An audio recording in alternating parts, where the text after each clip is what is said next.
All right, well, let's get started. My name is Carrie Billy. I'm the president and CEO of AIHEC, the American Indian Higher Education Consortium. And on behalf of the nation's 37 tribal colleges and universities, which are AIHEC, I want to thank you all for joining us. On behalf of AIHEC, the National Native Research Network, and the Indian Health Service, I welcome you to the first ever National Native Health Research Training Webinar Series. The theme for this series, which will extend over the next several months, is the National Tribal Health Research Agenda: Governance, Trust, and Culture. I always like to start whenever I'm speaking with a land acknowledgement, and usually I'm speaking to a group of people in a certain place, but we're all virtual all over the United States and even in Canada today.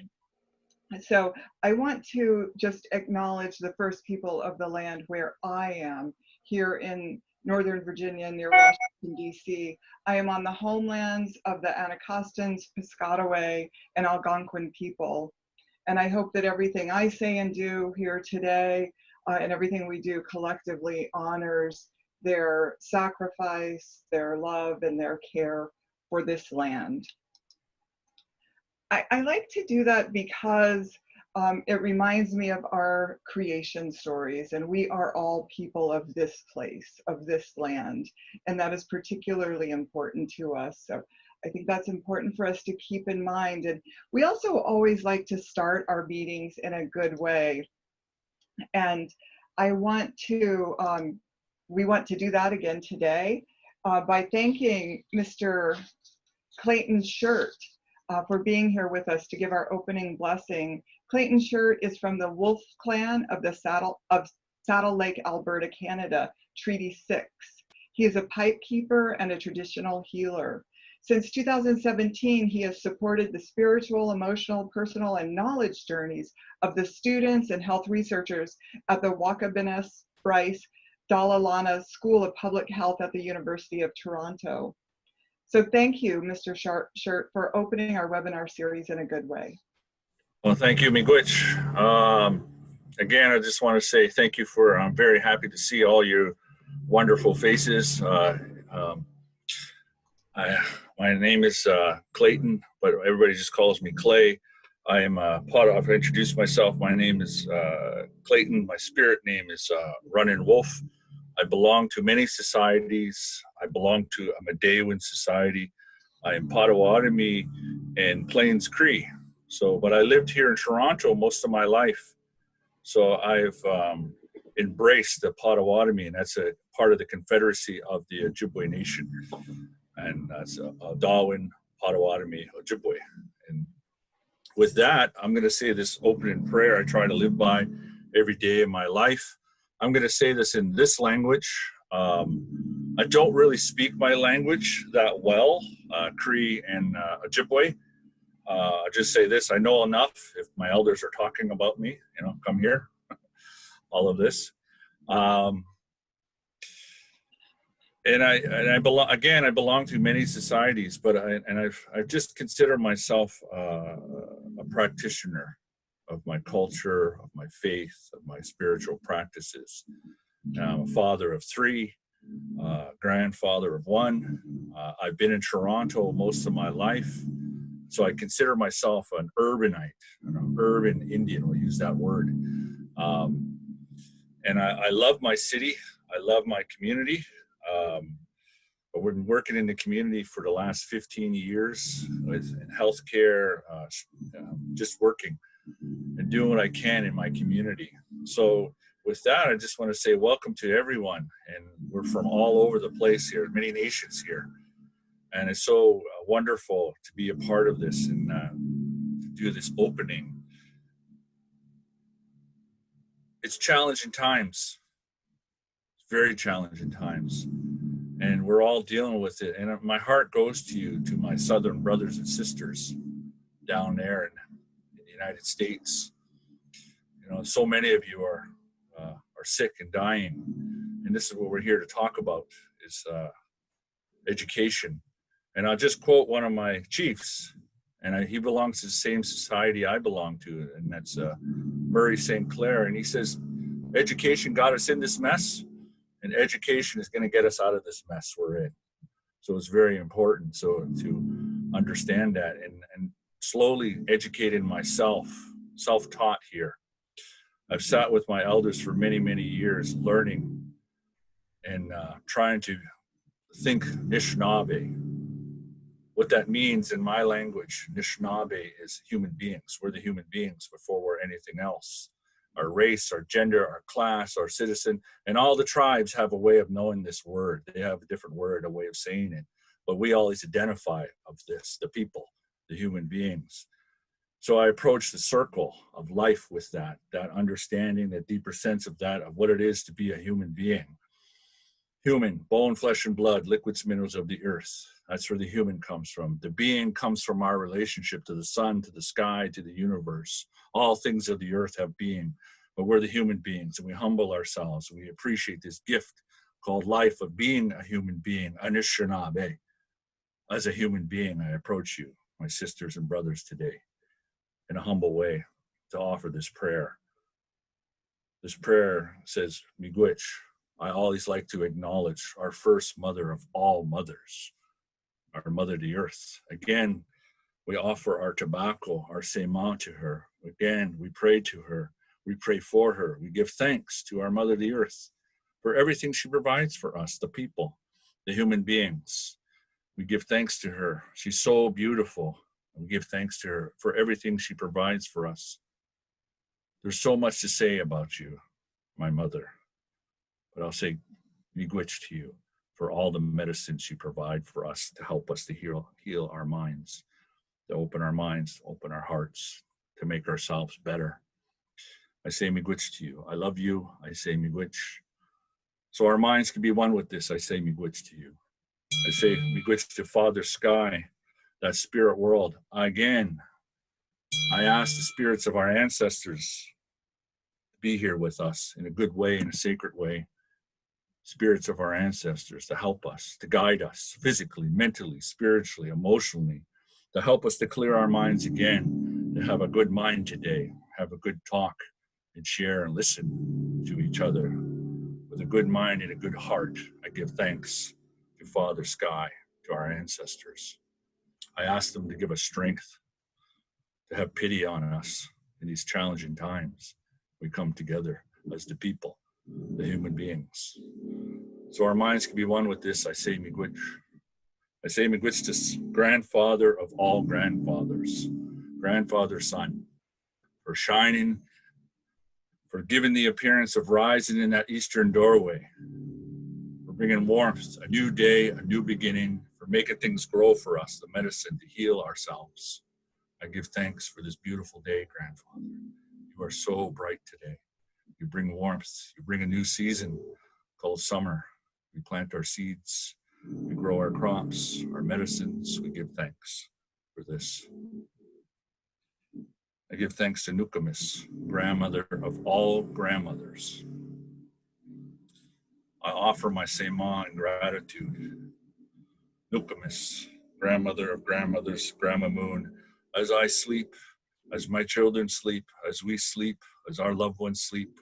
You do this very, very special thing in many things, but we acknowledge this. I acknowledge this. You put the waters, the rivers, the lakes, the oceans into order for us, the people and our relatives. For water is life. We acknowledge this. So many of us have forgotten this. May we have this understanding in our minds and our hearts. We give thanks to you, Nukamis, for everything you do for us. I love you, Nukamis. I send my prayers, my heart to you. I pray to you, I pray for you in gratitude for all the medicine you provide for us as we sleep, as our children sleep. You do this for us. Miigwech, I thank you, Nukamis. So our minds can be one with this. I say miigwech to you, Creator. Stand here as just a man, I say, to have pity on me, that I am pitiful. I am nothing without you, for there is nothing beyond you, Creator. I say miigwech to you for this beautiful gift you have given us called life. We gather our minds today to talk about this. I say miigwech to you, Creator, again and again. I say, I ask for your blessings in all of us, for all of us today, to help us in these challenging times, to have pity on us. We have forgotten. Some of us have forgotten. I forget so often that I am an Anishinaabe before I'm anything else, a human being. May I understand this deeper meaning of this gift you have given us all called life. I acknowledge this. We acknowledge this. I offer my same awe and gratitude, Creator. For there is nothing beyond you, Creator.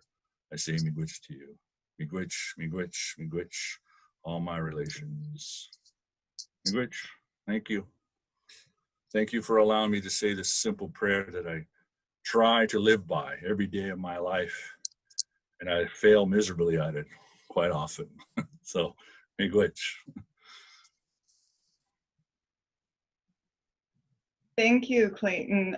Thank you very much for your beautiful prayer and blessing, and for reminding us of our collective humanity, both with people, other people, which is so important at this time, but also with the physical world, with the sun, earth, wind, water, sky, such important words. And also, thank you for reminding us that the sun will come out again, because I think in times like this, it's easy for us to forget that. And most important, thank you for reminding us through your example of how to walk our lives in a good way. So thank you very much. We appreciate it. So I'll go back to the webinar series now, and this webinar series, like the annual conference that preceded it, grows out of our shared commitment and partnership between AIHEC, NRN, Indian Health Service, and others to strengthen American Indian and Alaska Native tribally directed research capacity through greater collaboration among Native researchers, other researchers, and tribal communities. Our vision is to develop the capacity of our Indian tribes, Alaska Native tribes, tribal colleges, and tribal communities to plan, manage, and use the outcomes of our own health research to guide changes in our health policy and practice, and to reduce health disparities within our own communities, to take ownership of our research so our tribes can truly exert their sovereignty. So thank you all for being part of this webinar series and this initiative. We appreciate it. And before we get started with our presentations, I wanted to cover a few housekeeping issues. First, a request. We have a pre-evaluation, which you can see the link to the evaluation, which is kind of long, or you can just go to www.nnhrti.org, and that will connect you to the pre-evaluation webinar. So we're trying to do a pre and post evaluation. So if you could do that, we would really appreciate it. Next, we have a few protocols. All participants are muted by our host, Maggie Grandin, but just in case, if you could, mute your devices in case something goes wrong, we would appreciate it. The webinar is being recorded, and it will be posted on the NNHRTI.org website after it's edited, so very shortly after this presentation. And as I said, all participants are muted. We hope that we will have time for a few question and answers after the speaker's remarks. But as you can see, if you could type those into the chat box or email them to Maggie Grandin, mgrandin@aihec.org, she will be moderating the Q&A after the speaker's talk. Also, if you have technical difficulties, if you could just send an email to Maggie, mgrandon@aihec.org, she can help you take care of those.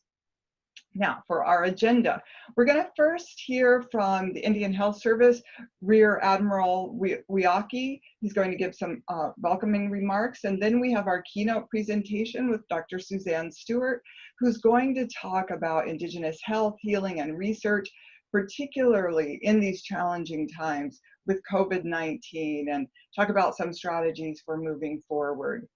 And then we have a special hour for students, American Indians and Alaska Natives who are interested in going into health research or we're just thinking about that. Dean Seneca is going to give a talk on what is public health particularly for students. So if you're students or you have somebody who might be interested and they're not sure, send them an email really quick and make sure they jump on for our last hour for that. Okay, I'm going to stop sharing my screen now and introduce Dr. Weahkee. Dr. Weahkee is Zuni.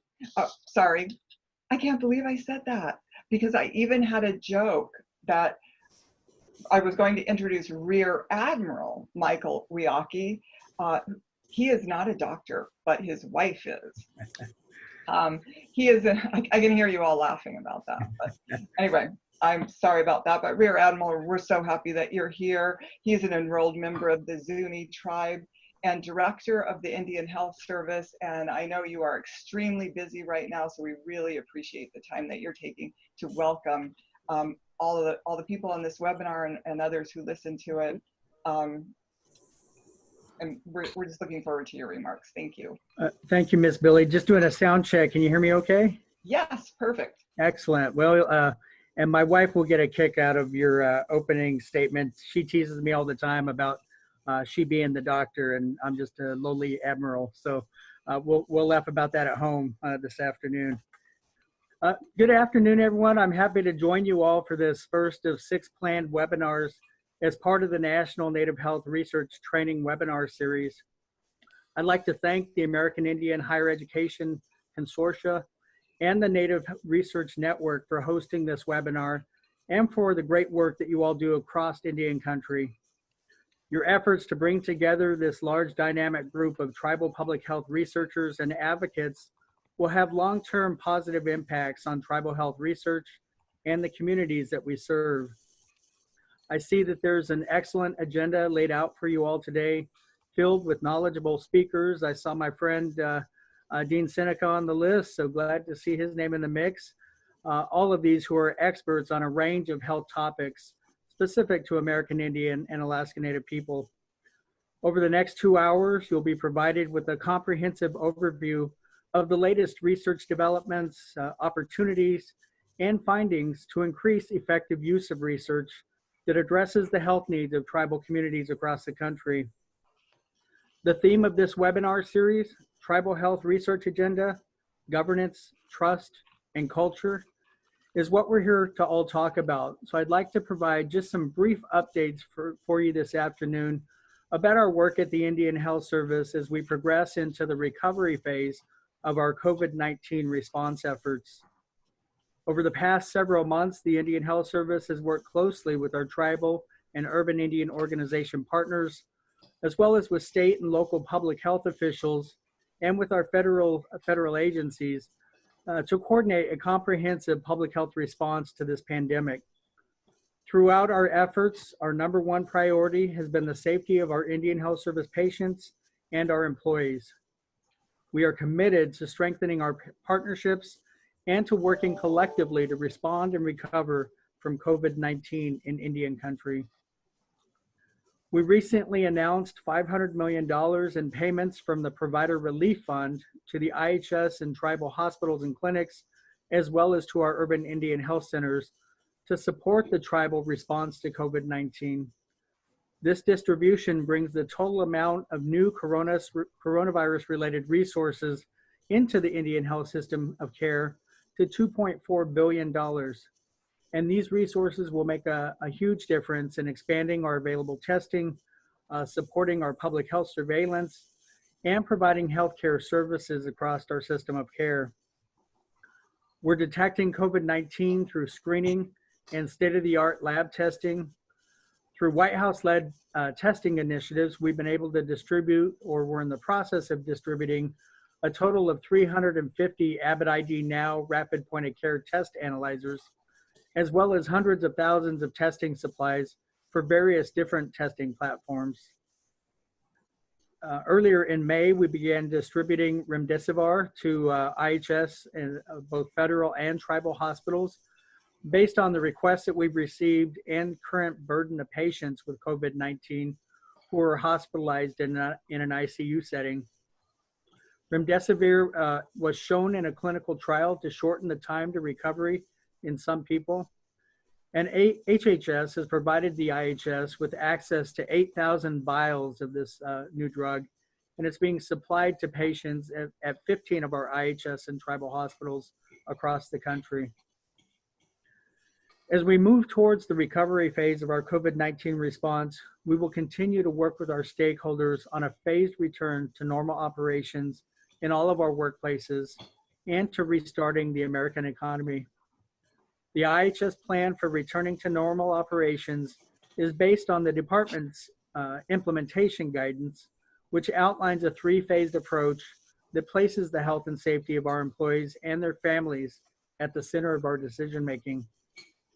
As we work on implementing the phased return to normal operations, timing will need to be continually assessed, and we'll keep everybody informed and updated as we progress. We continue to strongly encourage everyone to follow CDC guidelines and instructions from their local, state, and tribal governments to prevent the spread of COVID-19 and protect the health and safety of our communities.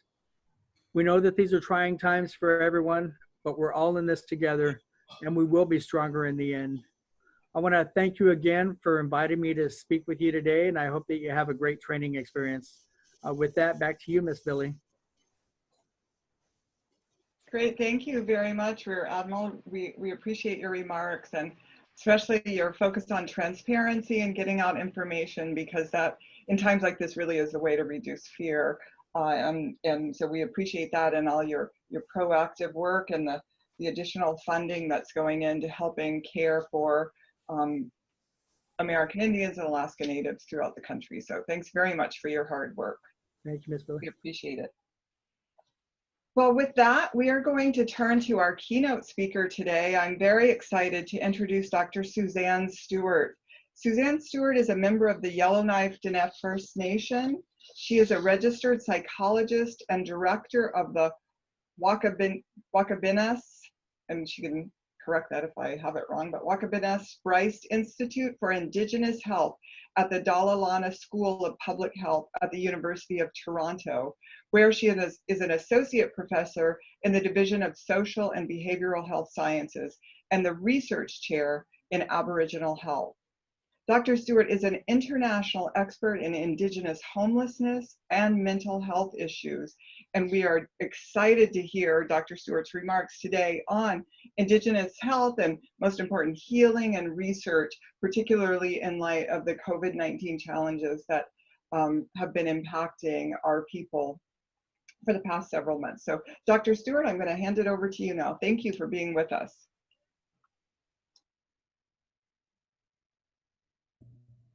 Hi, thank you so much for having me. Can you hear me okay? Great, great. I'll get started. Thank you so much, Clay, for opening us up with spirit in a spiritual way. And thank you for everyone else for speaking and setting the tone, doing the territorial acknowledgement for where all of yous are. It's a great honor for me to be here today. I was really excited about coming to this conference in person and meeting everyone last year and then in the spring. But I'm equally excited about meeting here online. And I hope that we can all meet in person soon when this is all over.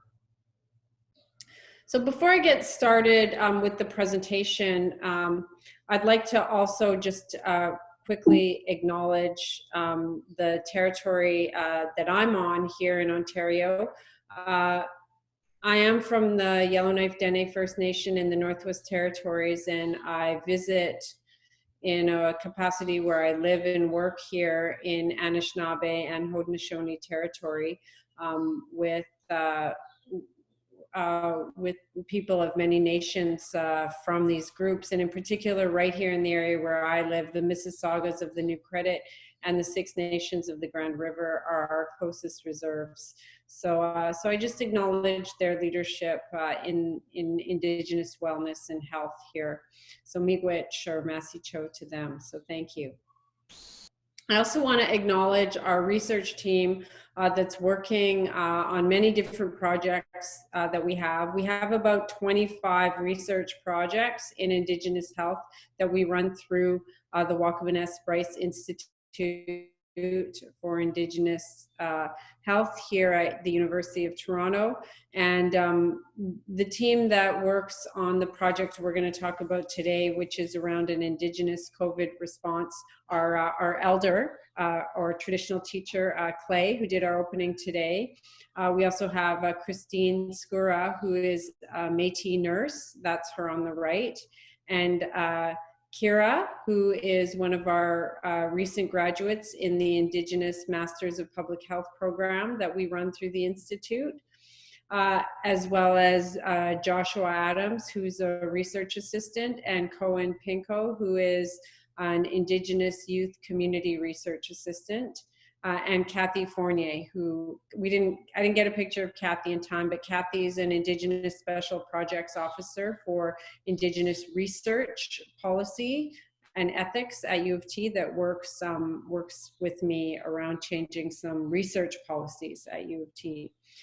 So this group of bright and industrious, hardworking people in Indigenous health has been working with me since the beginning of the pandemic to really address what some of the issues that have come up. Now, our team has worked very cohesively and in-depthly around Indigenous health issues to do with Indigenous food security, Indigenous mental health, Indigenous homelessness, Indigenous health and education, and cultural safety in healthcare, both in hospitals and in primary care settings. So when the pandemic hit our community in urban Toronto in early March, all of the people who worked in Indigenous health research sort of came together. So that's really me and about 5 other Indigenous academics across the greater Toronto urban area. And we came together and we began to articulate what some of the issues we were immediately facing, because we knew that many of our populations within the urban Indigenous populations had the potential and the reality to be profoundly impacted by COVID-19 and by a pandemic coming into the city. And just to give you a little bit of context, Toronto has one of the largest Indigenous populations in Canada. By various accounts, there are anywhere between 80 to 150,000 Indigenous people living in Toronto, depending on who's collecting the data or who you ask. We know that that Indigenous people have a higher burden of disease and mental and physical illnesses. So that right there begins to put people at a disadvantage when it comes to dealing with the pandemic. We know that Indigenous people are, hang on, sorry, I just have to change something on my screen here. There we go. Indigenous people are highly marginalized within health and social services in Canada in general, but in urban areas specifically. And from that perspective, we know that COVID-19 has a greater impact on our Indigenous population in ways such as the economic impact will be very deep for Indigenous people. Social isolation will be a greater issue because many Indigenous people in urban areas are already socially isolated. Self-isolation is an issue for people who have precarious housing or who aren't housed. Healthcare is already an issue because in Canada, the greatest barriers to health for Indigenous people are not biological or technical processes, but are in fact racism and access to healthcare rather than biological health itself. Water is an issue for many Indigenous people, especially off reserve, and travel is another issue because many of our communities outside of urban areas are isolated and hard to get to with healthcare workers already coming and dropping in a sort of helicopter model. And before the pandemic started, people were sort of wondering how that was going to work, especially if borders were going to be closed around reserves, how we were going to get healthcare workers to travel in and out of the community, or how people who needed intensive hospital care were going to be able to travel out of reserves and to urban areas where they could get that care. And then the other issue around COVID is the precarious employment that plagues Indigenous communities, who are already highly unemployed as a population, with unemployment for Indigenous youth, for example, from my research and the research of other Indigenous Canadian health researchers, showing that the unemployment rate for Indigenous people, depending on where they live, is anywhere from 50 to 90%.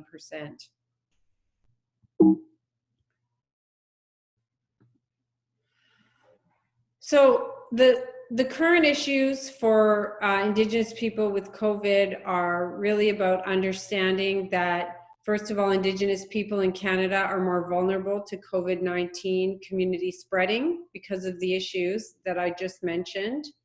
Urban Indigenous people are being ignored by government and healthcare responses to COVID-19. Indigenous communities are not getting direct messages from the government about COVID-19.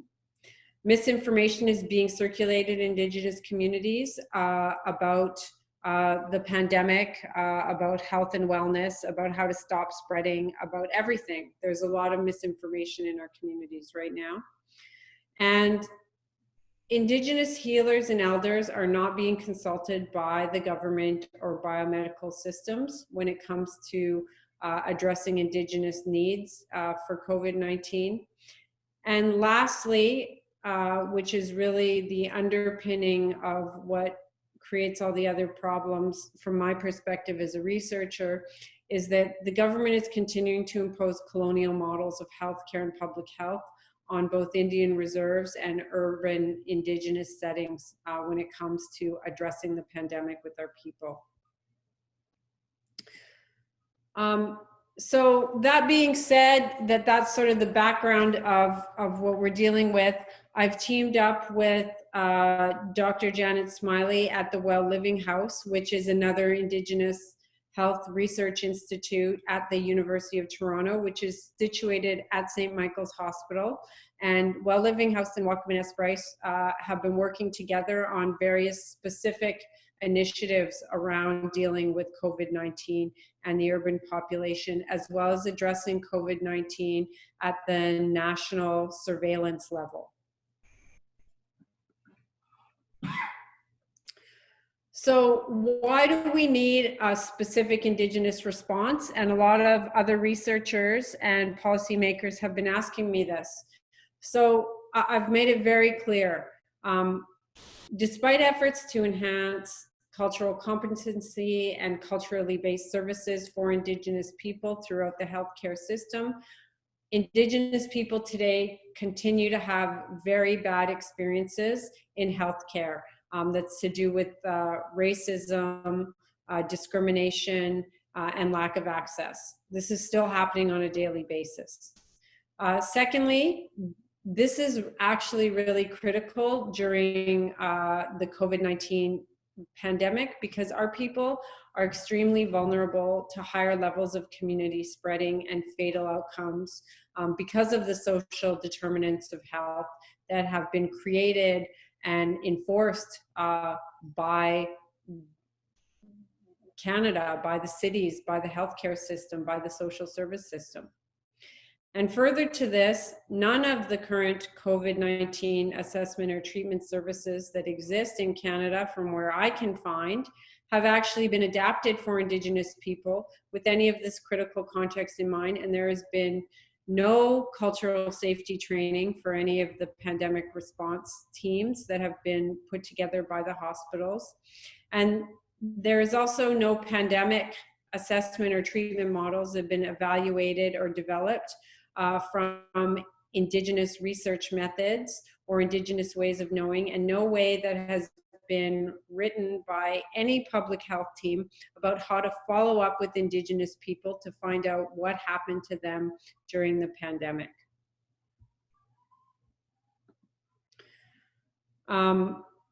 There are a few challenges that we need to address in this, and that is that, of course, Indigenous services and interventions are difficult to ethically and accurately measure from Western paradigms. And currently, in the Western healthcare system, there are no evidence-based Indigenous evaluation frameworks that are being widely used. Well Living House and Weahkee Bryce Institute, so Dr. Smiley and myself have been working on developing these Indigenous evaluation frameworks, but they haven't been recognized by the biomedical healthcare system at this point. Another challenge is that traditional knowledge keepers, elders, and healers have, of course, been reluctant due to historical and ongoing colonization of health services and research, reluctant to engage with universities to evaluate their work. And healthcare systems for Indigenous people here in Canada focus exclusively on Western biomedical health services with really little or no emphasis on culturally safe or culturally based models. And what we see here in urban Toronto is really no exception to this. So what are we proposing to do from a research perspective with COVID-19 here? What we want to know is, how do urban Indigenous people access and use health services for COVID-19, and what culturally based health services and information are most effective at preventing and ending this pandemic in particular?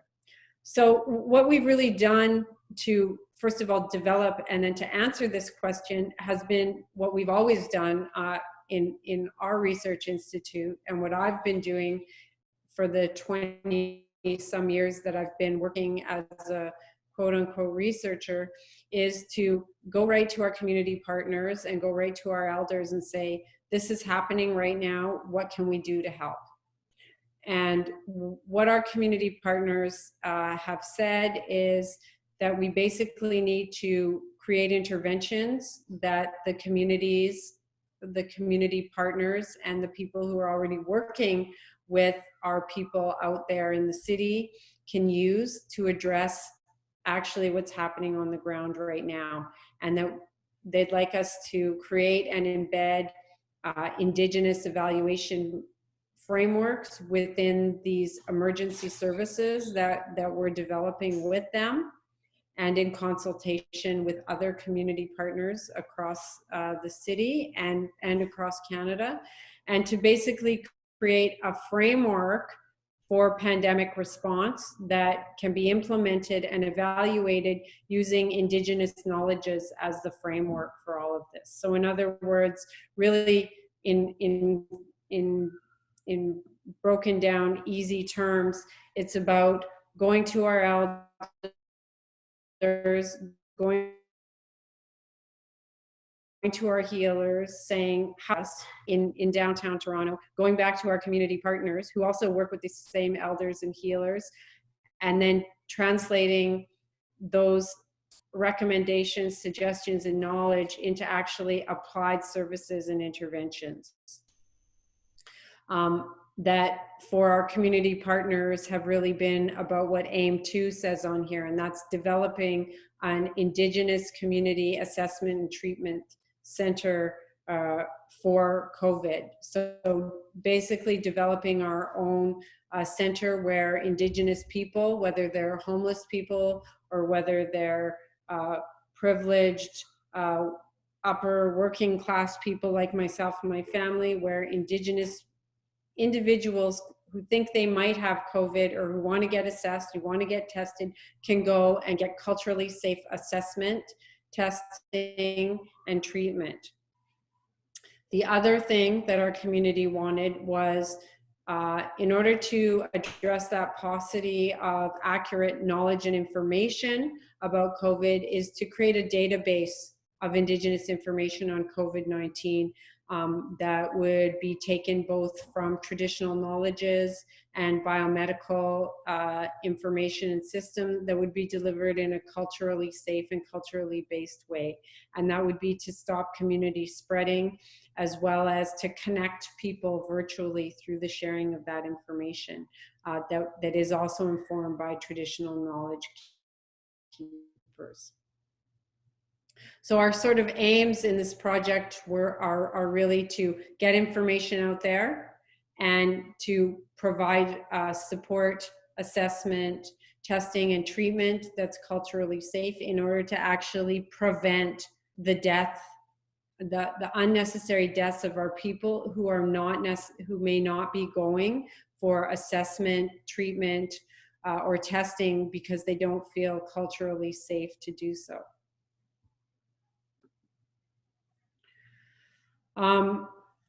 So I talked a lot about how we had designed this project, sort of when I was sharing what the research question, quote unquote, and those are very Western terms. But really this project is designed and driven by community interests and needs. Any projects that our team does is really driven by what our community partners need. And that really starts at the sort of pre-proposal stage. We have about, I would say, I haven't counted numbers yet, but we have over 25 Indigenous community partners that are both local, national, and international that we work with at our research institute.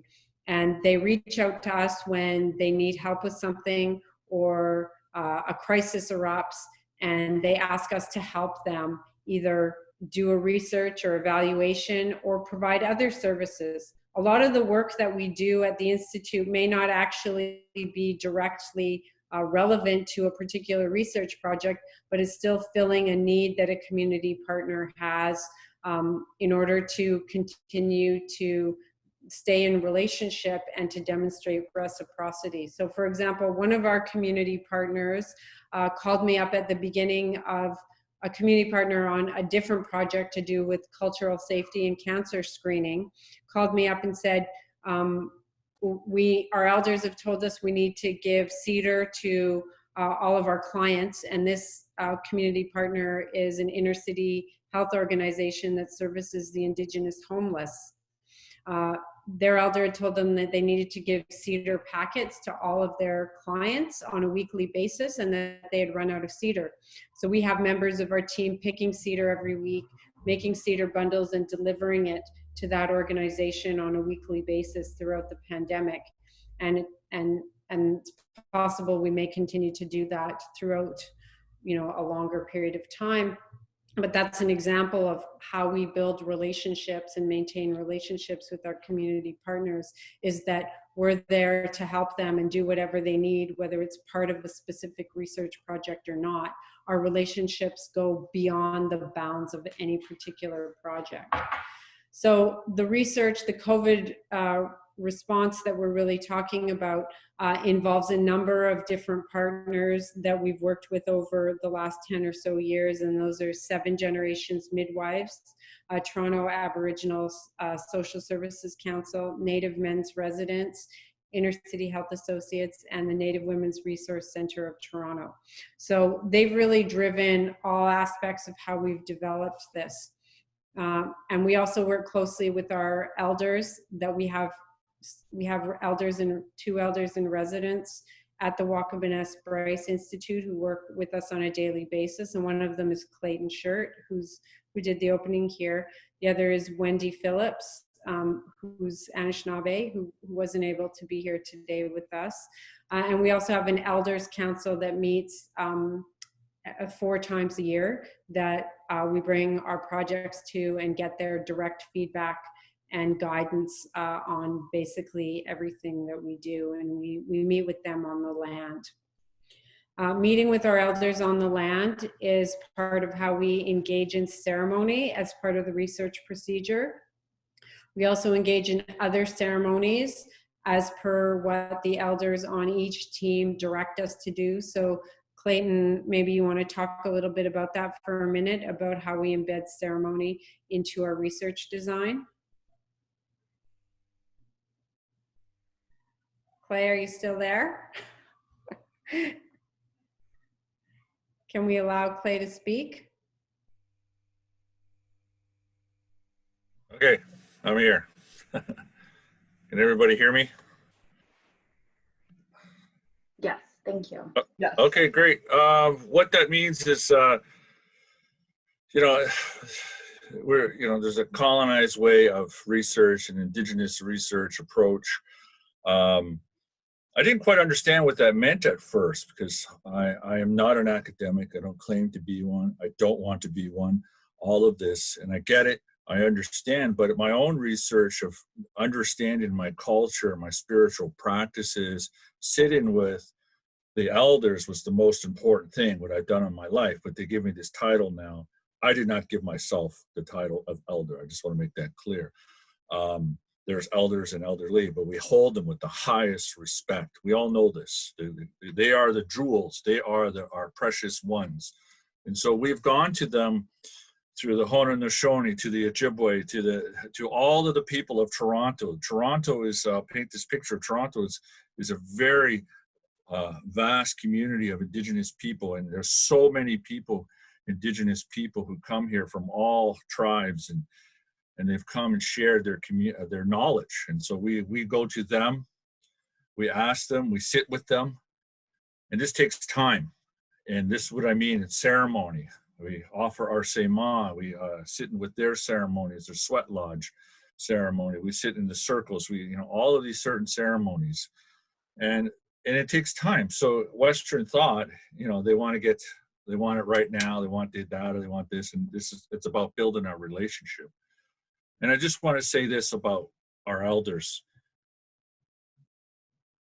We hold them with the highest respect, because I want you to understand, I think we all understand, but the younger ones who are listening, some of them had to put down their bundles just to survive this thing called colonization. And I'm talking about my mother and my father's generation.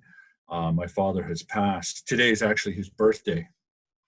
And so thinking about him, and he was an activist, and he was a leader in Toronto. His name was Vern Harper, and I miss him. It's been a few years.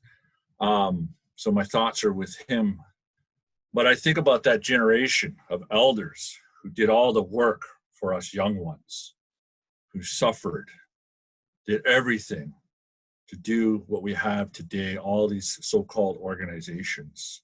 Because before, my mother reminds me of this. She's still here.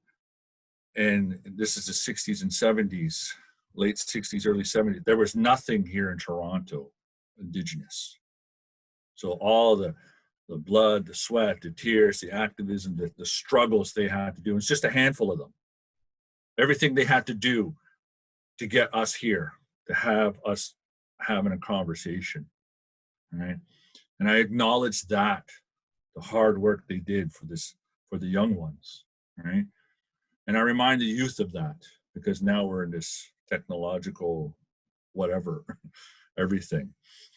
And it's challenging for the youth. So I remind them of that. Maybe that's just my job. I don't know. But to remind the youth of that, right? And they went through a lot, right?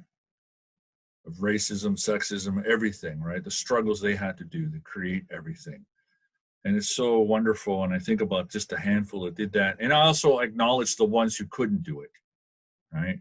Who had to submit to this dominant way of thinking, right? Culture, everything, and had to, maybe they thought consciously, subconsciously, I will put this aside for the next generation. I will live for today. I have to submit to this so I can live, maybe the next generation will pick up the bundles, the medicine, that knowledge, right?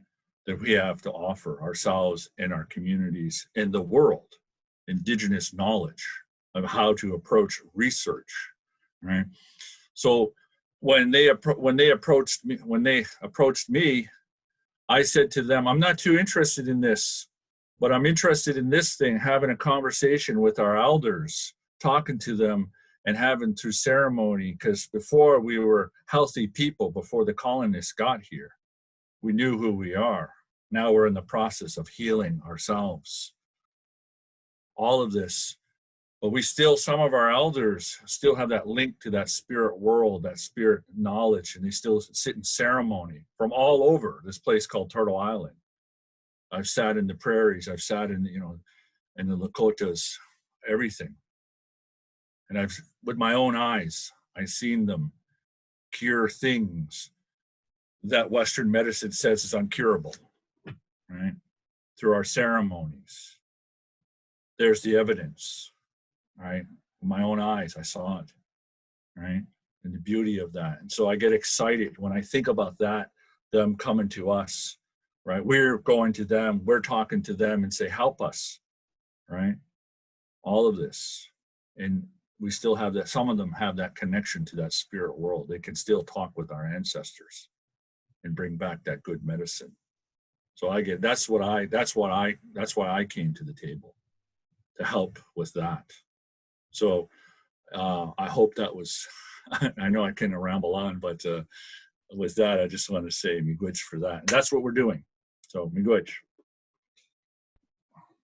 Thank you, Clay. Yeah, absolutely. I mean, a lot of people talk about embedding culture and embedding spirit into research. And there have even been books about research as ceremony. And I think that there's, people say that, but I think there's a very limited actual understanding of what that means procedurally.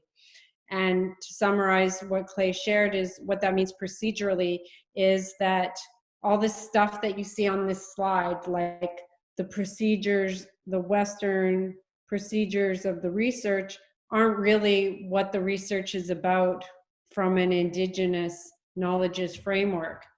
Indigenous research based in Indigenous knowledges and not in Western Western research is about relationship, is about doing what the community needs, and is about being ongoing, and is about grounding everything that we do actually in spirit, which means that actually everything we do in the research is based in ceremony, meaning we get our name from a ceremony. We start all of our meetings in ceremony. We ask for divine intervention from Creator and our spirit helpers to guide the research in ceremonial processes throughout the project, not just, you know, an opening and a closing at the beginning and end of the project, or a naming ceremony at the beginning. It means having those elders there at every meeting, in every process that's embedding what we're doing with spirit and culture. So that's what drives the research more than other things, and ensuring that we're able to document and work on that in a way that preserves its sacredness, but also identifies that it's evidence-based from an Indigenous evidence perspective. Because not only do we need to do things in a good way, in a right way, spiritually, according to what the traditional people we're working with for, we as academic researchers in a university or working for the government, let's say, we also have to prove in a Western academic or policy context that what we're doing is evidence-based. And what we do is we want to demonstrate that the evidence is evidence-based from an Indigenous framework and not from a Western framework only. So that being said, you know, the communities come to me and say, you know, we're having this, we have to deal with this pandemic, this is what we need. So we provide the services for what they need, and then we sort of look at, okay, so how can we document this in a way that's going to be based on community voice and community need? Really, how can we evaluate this from an Indigenous perspective and not only a Western perspective? However, a Western perspective is important in some ways. We need to have meaningful epidemiological data that's both social and in hard numbers, so that we can have a tracking system and know who has what and where they are, so that we can put in those supports to prevent community spreading.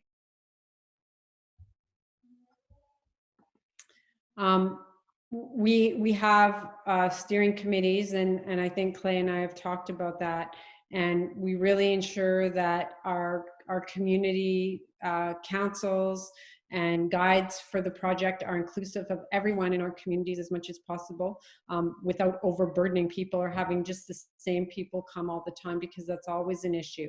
I mean, you know, everyone who's on this call is probably active in Indigenous, on this meeting is active in Indigenous health, so you know that everybody comes to you asking you for things, and I don't think that's right either. So we have to make sure that we bring diverse people into our research teams, into our advisory councils, and into our work. And that's why we have what we call Indigenous youth research positions in the Institute. Those are any Indigenous young people who's worked in our communities from age, 16 to whatever, and I go way beyond what the actual Western definition of youth is, to hire people from the community to work on the research project and be paid and trained at the same level as graduate students, to build that capacity and to have those people embedded in what we do in Western academics. Some of the Western work that we're doing is, because I'm in public health, so they like what they call scoping reviews. Well, we're actually developing, and we're going to publish on this very soon, what I call an Indigenous scoping review. And really what that really is just like a deep literature review that uses 90% or more Indigenous academic sources and is heavily embedded with Indigenous consultation throughout the process. We're consulting with elders, we're interviewing community members, we're talking to everybody involved in the topic of that scoping review, rather than just basing it in Western academic information, which may or may not be biased against Indigenous knowledges and people.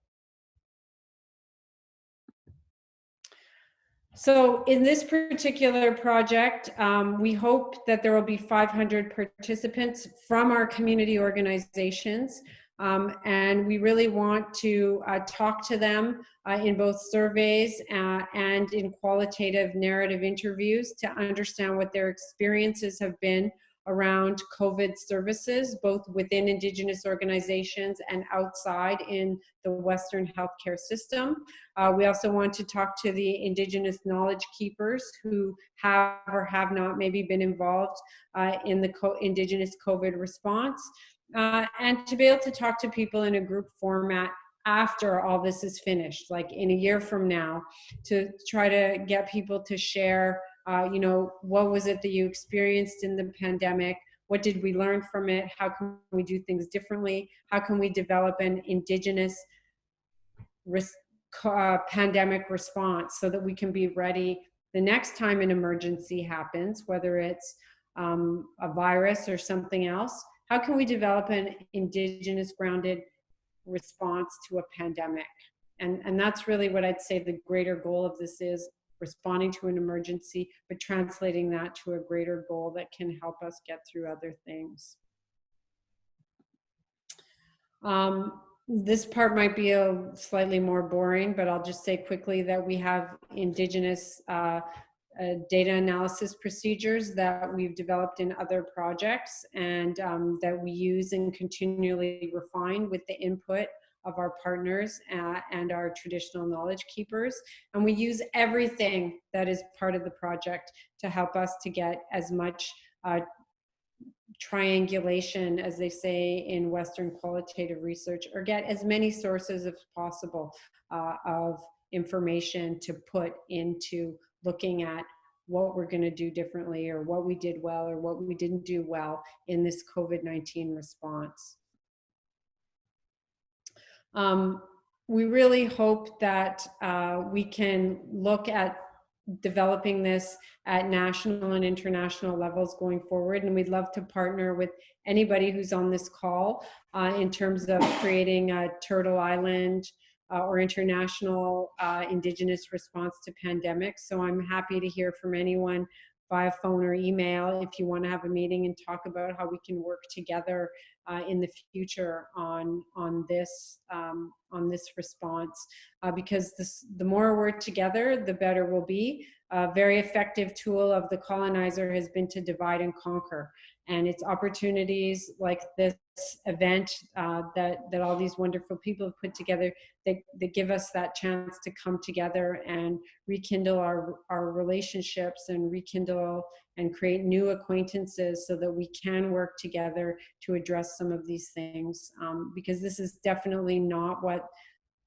the colonizing system wants.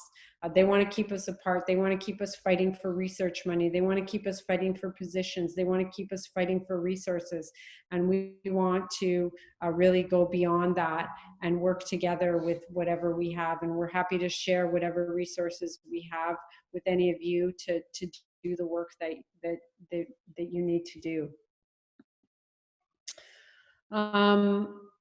So, you know, of course, we want to share this information with everybody, and especially the communities that we're working with, because our goal, of course, is to make this relevant to the communities, and also to really, in my view, change policy, because the policy of how our system is doing things is not working for our people. And we have to give the policy people the right information from our communities to make those changes, because we can't change the system. Only the system holders of power can change the system. I think my experience is the best that I can do is try to give them the right information from our people to make those changes. So some examples of some of the initiatives that have come out of this research are a pandemic hotline. So one of our community partners, as part of this response, asked us to work with them to develop an Indigenous pandemic hotline. So we created the hotline, which is a referral hotline to provide direct access to internal agency and external community resources for Indigenous women in the city who need extra supports due to COVID-19. So our team worked very hard to create this hotline, and our team, along with 3 of the employees of Native Women's, staff this hotline Monday to Friday, including me. I have a shift on Friday, so if you call the hotline on Friday, I'm the one who's going to answer and try to get you the help that you need. Part of this also includes, this hotline, is that we've used our research money to pay for emergency housing for Indigenous women who are in crisis due to violence or other situations that have put them in a state of homelessness. Because the government was supposed to provide emergency housing to Indigenous organizations for their clients during the pandemic crisis, they ended up not doing that, even though the Prime Minister has come on TV and said they've given this money. The money just hasn't gotten to the community organizations. So as part of this project, we've provided hotel rooms for Native women who need a safe place to stay during the pandemic. And so we're embedding our evaluation into that. So that's sort of an example where the program drives the research. You know, it wasn't like we created a proposal that said, yeah, we're going to give temporary housing to Indigenous women in our project. We're going to create a pilot project and we're going to evaluate it. It was like the community said, we have women who have nowhere to stay, who are unsafe due to violence against Indigenous women and COVID-19, because the shelters are closed. So where these women would normally go is not available.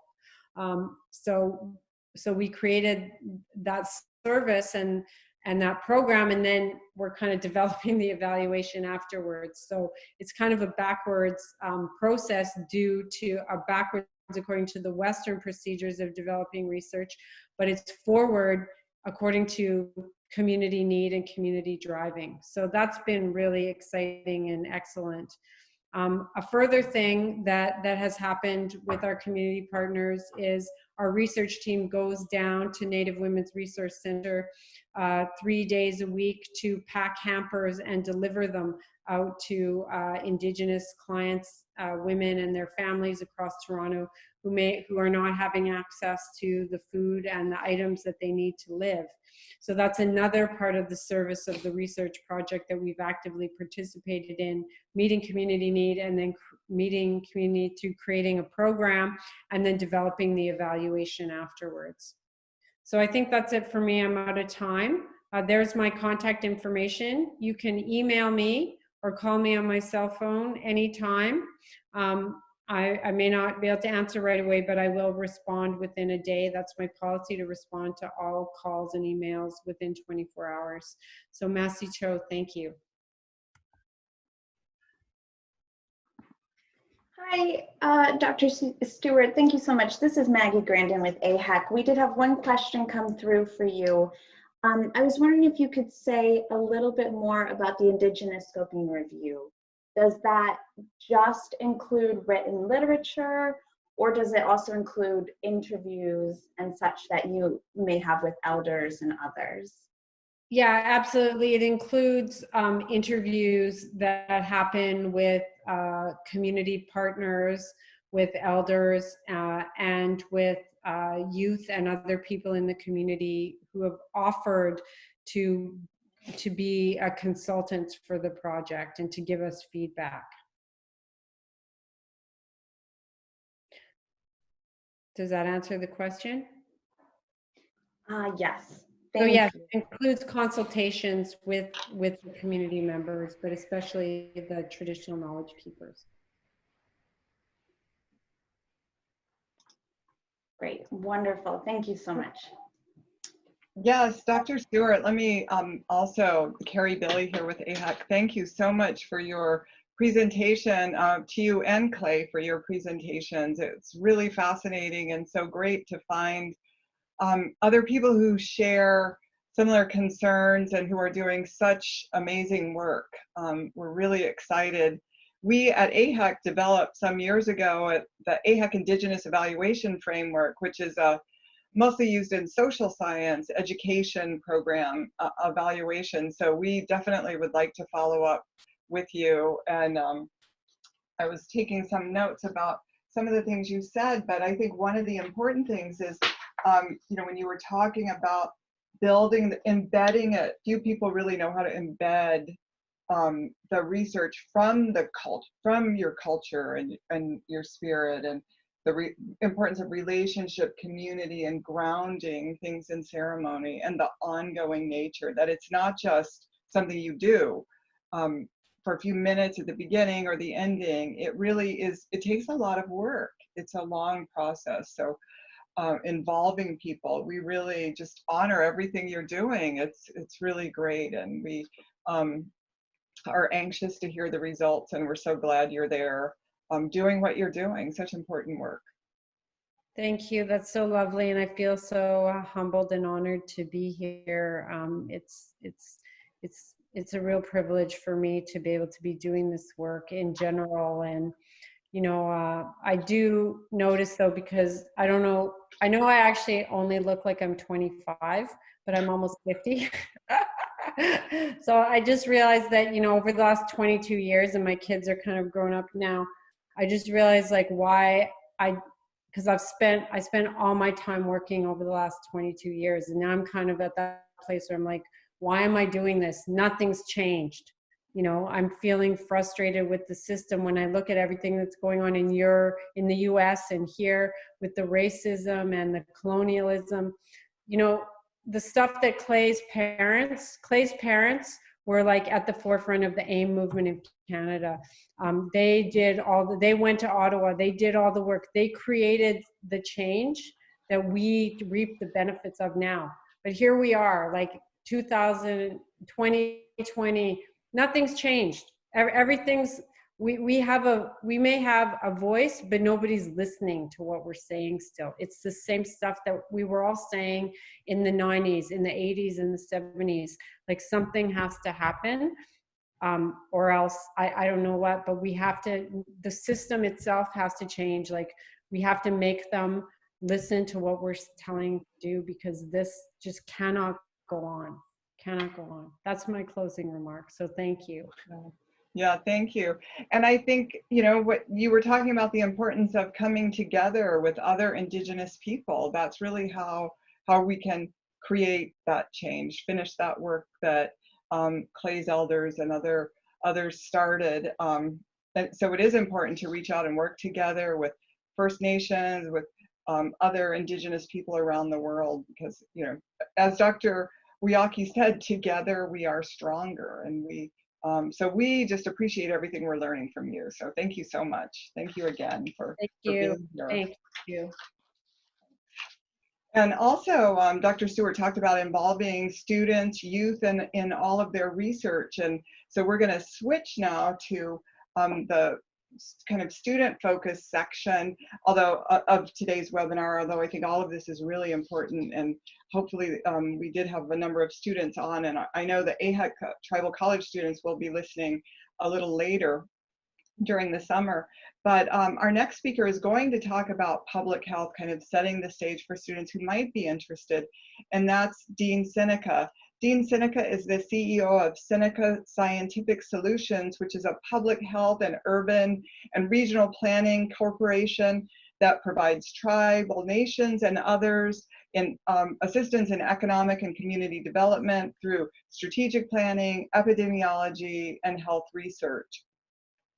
Dean has more than 20 years experience with infectious diseases and infectious disease outbreaks.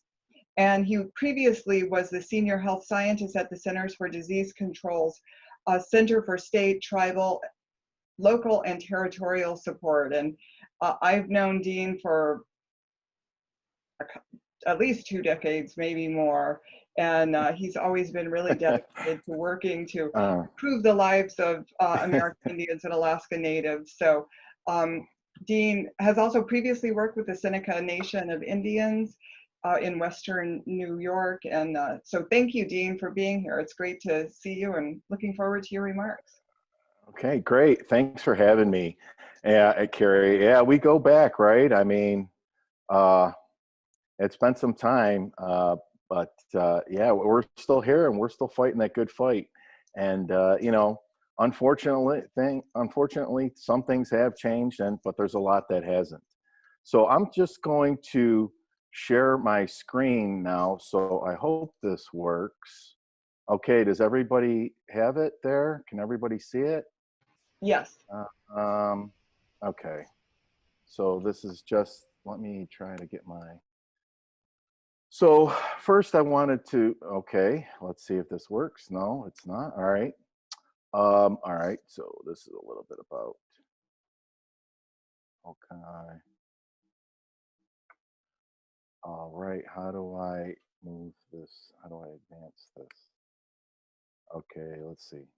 Oh, all right. Okay, can everybody see that? I need to get a voice check or a sound check. Can everybody can hear me? Yes. Yeah. Okay. Perfectly. I'm trying to move this. All right, here we go. All right. So anyways, I wanted to say Weahkee Yahweh to everyone that's on the line. It's really good to see all my old colleagues, and there's a bunch of people here now listening to this session. You know who you are. I miss you all. It's just good to see so many friendly people listening in on this conversation. I want to say Yahweh to Rear Admiral Weahkee for those nice comments. I know that he has remembered me in the past, and we worked together actually on some student activities, 20 years ago, very early in our careers. And I want to say Yahweh to AIHEC and ACES and Carrie Billy for having me be part of this presentation. My name is Dean Seneca. Like was said, my family is from Cattaraugus, the Cattaraugus territory, and my family is of the Beaver Clan. I'm actually an urban Indian. I grew up in the inner urban area of South Buffalo, and then my first job after undergraduate school was working for the Great Seneca Nation of Indians. So I'm here. I'm very, very excited. I hope we have a lot of students on the line. I love talking to students. And my subject is, what is public health? So we're just going to throw some things out there, and we're going to talk about what is public health, what is epidemiology. I'm going to talk about health disparities, and then I'm going to talk about some of the work I did regarding Ebola when I was involved with the Ebola response back in 2017. But anyways, let's get going. I have a lot of information, and I did hear that I have very little time. So, all right, how come this is not working? Okay. All right, here we go. So we've had some, we're right now in a very big public health threat regarding the COVID-19, but there's been many other threats. We had hurricanes, we had the Zika virus, which I was actually a frontline responder to. We had Ebola in 2014, which is, I was literally in Sierra Leone chasing the virus in the jungles there. And we had Hurricane Sandy, we had the H1N1, we had Hurricane Katrina, and then the 9/11 attacks. And a lot of things that I've been saying in interviews that I've been saying, I said, I said that 9/11 really made us aware, but this COVID-19 is going to make us prepared. And that's something that we are seeing throughout the whole country. So we've had some achievements in public health. Vaccinations is probably the most significant, but most controversial at the same time, right? The other one that should be included on here that I did not include was taking the lead out of gas and gasoline, and we did that in the 70s, and you can totally tell the change in many of our motor stations now by taking that out. That has made a huge impact in public health. A lot of initiatives in tobacco, for example, and healthy mothers, and fluoridation in drinking water, and more control of infectious diseases, and safer and healthier foods. Public health is now on the map, and more people are engaging in public health. And with that, agencies like CDC are more common, and people in the public and throughout the United States are more aware of agencies like the CDC and NIH, et cetera. So what is public health? And basically, for our students, it's the health of the public. It's the health of the whole. And actually, to follow up with the previous speaker, this is very traditional in many aspects. It's the health of everybody. It's the health of the whole group. CEA Winslow describes it as the science and art of preventing disease, prolonging life, and promoting health throughout organized efforts and informed choices of society, organizations, public and private communities. Public health is the science of protecting and improving the health of people, promoting healthy lifestyles, researching diseases, injury and prevention, detecting and responding to infectious diseases.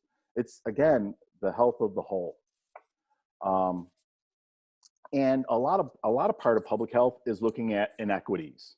And we're going to talk a lot about those inequities. So what do we do as public health professionals? Many of us prevent. I mean, we all play a role some way in the bigger scheme of promoting health or doing something to protect people. So we prevent epidemics. We address environmental hazards. We prevent injuries. But one of the things I like to promote for our students is we promote and encourage healthy behaviors, because this is where it all comes down to, is having healthy behaviors. And what we've seen related to COVID-19, when we lax from, say, social distancing and properly washing our hands and getting in crowds and not wearing our masks, what has happened 2 weeks after we've done those kinds of things? And those aren't the most positive behaviors when we're in the middle of a pandemic. We respond to natural disasters, and, we try to our best, provide accessibility to health services. So what is epidemiology? And basically I like to say it's the study and trace of diseases. It's really understanding the etiology of diseases and, finding the cause, of health outcomes and different diseases in populations. You know, we study patterns and causes and the effects of diseases. We provide the scientific footing for evidence-based medicine. And we, you know, develop strategies for improvement in public health. And epidemiology is often referred to as the cornerstone of modern public health. And it relies on a variety of areas, including biology, biostatistics. I've had many of my biostatistics colleagues said, you know, epidemiology is really a component of biostats. And that would get a lot of huge debate. And the social sciences. So it's really, you know, the aspects of figuring out how to, you know, prevent diseases and how to protect public health. And one of my favorite things about what does an epidemiologist do, you know, we're called the disease detectives. And I love this analogy. You know, we're the disease detectives. We're trying to figure out everything you possibly can about a disease. You know, the cause, identify the people who are at risk, determine how to control or stop the spread or prevent it from ever happening. You know, this is critically important, and especially right now during a pandemic, everybody is looking up that term, epidemiologists. What do they do? You know, who is responsible? And what we're finding out a lot of right now, many of our tribal nations are looking to our tribal epidemiology centers to figure out, you know, what are they doing? What is their responsibilities, and how are they assisting? And I want to encourage our tribal nations to work with our epidemiology centers, because I do believe that a lot can be done when we all work together. And here are the 10 essential services of public health, you know, to monitor, to diagnose and investigate, to inform and empower, to mobilize, to develop policies, to enforce laws like no smoking in public places, to, you know, the link to provide care, you know, and we need to have a competent workforce. And if we ever get time, and we need to do more of this, evaluate. So this is kind of a very quickly, you know, what is public health? What is epidemiology? Now I want to get into health disparities. And in my opinion, American Indian, Alaska Native have by far the highest health disparities, more than any other population in the country or North America for that instance. And we're learning more that indigenous populations throughout the world have the highest health disparities, especially when we're finding out more information as we learn more about COVID-19. So, you know, we have, even with our casinos and even with all of these resources and things, we still have a major part of our community that's living below the poverty level. You know, people forget that casinos really just provide funding for a non-existent tax base, just so we could have basic amenities like everybody else in the country. And then if, you know, here are the top 10 leading causes of death. And I want to compare the American Indian, Alaska Native top 10 versus the United States. But let's look at 3, 4, and 5. Now, if we look at 3, 4, and 5, you will see that these are preventable. You know, we should not have these as number 3, 4, and 5 on our list of the top 10. And you could see number 5, chronic liver disease and cirrhosis. And, you know, I mean, it's no big secret that we do have a major drinking alcohol problem and issues in Indian country. And, you know, I don't want to say this from a preaching standpoint or that I am, you know, trying to sound like I am preaching prevention on this. You know, this has just really impacted all of our health. And I've had many of our Native elders say to me, if we could just get a handle on our alcohol issues, we'd probably have about 2/3 of our health problems in check. So, and then the other big thing is that, you know, Native people, a huge disparity is that we don't live as long as many other racial ethnic groups. You could see that for males and females, we die on average, much earlier in life than the African-American population, the non-Hispanic white population, and the Hispanic population. And this is right from Indian Health Service. If you look at it again, the chronic liver disease and cirrhosis, you know, major contributions to this are, you know, overly consumption of alcohol and binge drinking and those kinds of things. And diabetes is right up there. Also very high. Unintentional injuries, assault and homicide, suicide, and lower respiratory diseases. I mean, these are that much more times higher than the average we're seeing among American Indian Alaska Native populations. Then here is a publication that I was co-author with. It was assessed a lot, and this basically discusses racial misclassification of American Indian Alaska Natives by the Indian Health Service contract delivery units, and it was a really popular article. And you know, ironically and sarcastically, you know, there is some validity to saying that people are born Indian and die white. And this racial misclassification is huge. You know, if you look at other populations, let's say the African American and Hispanic populations, they are like +3 or 5% misclassification. When you look at American Indians, it was like ±30%. You know, which comes to the reality is that, you know, we in Indian country have all different color, sizes, and shapes, and races, and different skin tones, and everything. We are a very, very diverse group, and we need to get others to acknowledge our strength and our diversity. So in light of that, I wanted to talk a little bit about the previous slide, and I like the slide. I know it's a little bit older data, but if you look at this, you know, our problem is that we die very quickly. So if you look at the black here, you know, this is us, and we're dying very quickly, all the way up to age 64, 65. So this is a big issue for us. The thing is, if we live to age 65, we actually live longer than everybody else. The problem is that we're dying very, very young in these three areas right here. And again, this goes to a lot of issues, you know, a lot of social determinant of health issues, access to health care, a lot of things that, you know, plague our communities today. And then unintentional injuries, you know, if we look at unintentional injuries overall, again, you'll see that, you know, American Indian and Alaska Natives are by far higher than all other races.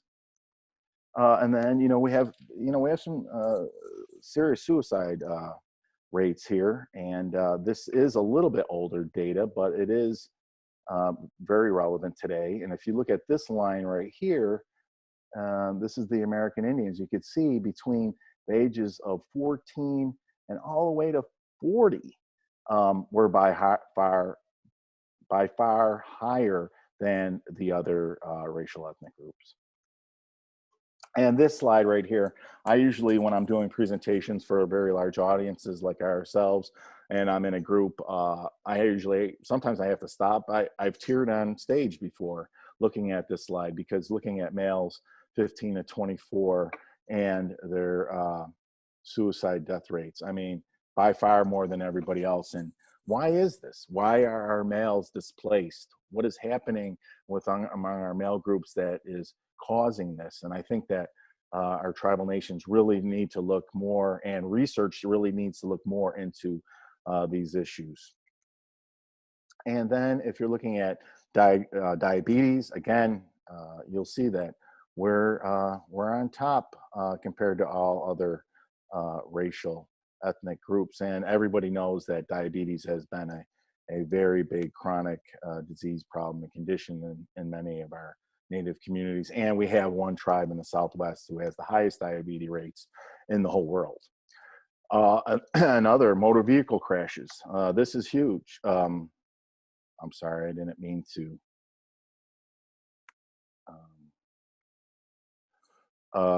Motor vehicle accidents, you could see that, again, a lot of these accidents are related to the consumption of alcohol. You could see that, but you could see that compared to everybody else.